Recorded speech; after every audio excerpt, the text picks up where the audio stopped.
Şimdi biz Kudüs'le fiziki bağımızı 1917'de kopardık. 1917 aynı zamanda devamında Birinci Cihan Harbi ve Müslümanların çatı kuruluşu olan Osmanlı İmparatorluğu'nun da dağılma dönemi. Bu dağılma döneminden sonra imparatorluk bünyesindeki devletlerin parçalanması, bölünmesi ve farklı rejimlerle hayatiyetlerini devam ettirirken maalesef Kudüs bir taraftan unutuldu, diğer taraftan da bazı ülkelerde de bile isteye yeni rejimler halkına Kudüs'ü ve Kudüs bilincini unutturmaya çalıştı.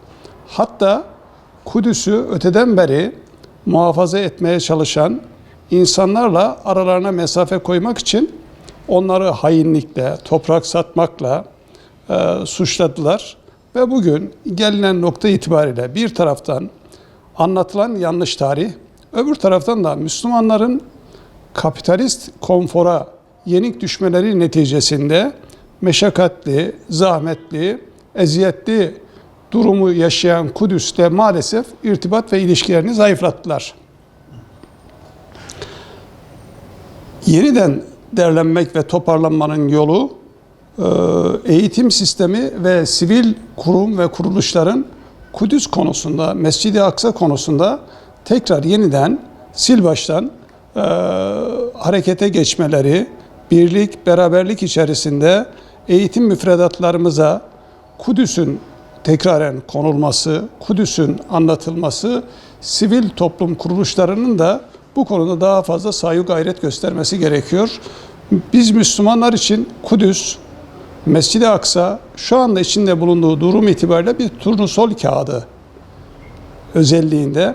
Maalesef 21. asrın Müslümanlarının imtihanlarından bir tanesi Kudüs ve Müslümanlar bu imtihanda şu ana kadar gelinen nokta itibariyle çok da başarılı bir sınav vermediler.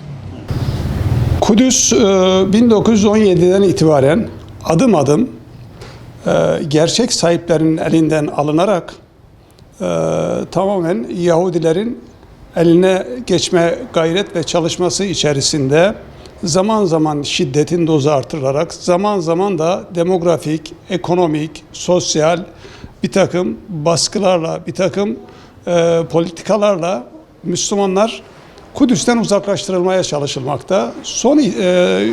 Geldiğimiz nokta itibariyle tamamına yakını Müslümanlardan oluşan Kudüs'te şu anda Müslüman nüfus maalesef %35'lerin altına düşmüş durumda. Ve Kudüs'ü gidenler, görenler bilir. Kudüs iktisaden özellikle Müslümanlar açısından yaşanamaz duruma getirilmeye çalışılıyor. Kudüs'lü Müslümanlar gayrimenkullerine sahip çıkamıyor. Kudüs'lü Müslümanlar can güvenliğinden yoksunlar. Kudüs'lü Müslümanlar mal güvenliğinden yoksunlar. Namus emniyetinden yoksunlar. Kudüs'lü Müslümanlar hasılı şu anda ümmet adına Mescid-i Aksa'mız başta olmak üzere Kudüs'ü korumak ve muhafaza etmeye saygı gayret gösteriyorlar. Fakat çok zor durumdalar, çok sıkıntılı durumdalar. Ümmetin burada kendileri adına Kudüs'ü ve Aksa'yı bekleyen bu 350 bin insana bir şekilde sahip çıkması gerekiyor. Hiçbir şey yapamayanlar gidip Kudüs'ün caddesinde, sokağına dolaşıp o insanlara moral vermesi gerekiyor. Kudüs'ü gündem yapmak gerekiyor. Üniversitelerimizde Kudüs kürsüleri kurmamız gerekiyor. Okullarımızda Kudüs'ü anlatmamız gerekiyor. Sivil toplum olarak Kudüs'le alakalı daha çok programlar yapmamız gerekiyor. Kudüs bizim turnusol kağıdımız. Kudüs bizim imtihanımız. İmtihanımızda şu ana kadarki başarısızlığımızı telafi edecek çalışmalara ciddi ve acil olarak ihtiyacımız var. Zulüm 1917'de başladı ve adım adım devam ediyor. Her kaybettiğimiz Filistin'deki toprak parçasını unutup mevcudun derdine düşmüş, peşine düşmüş durumdayız.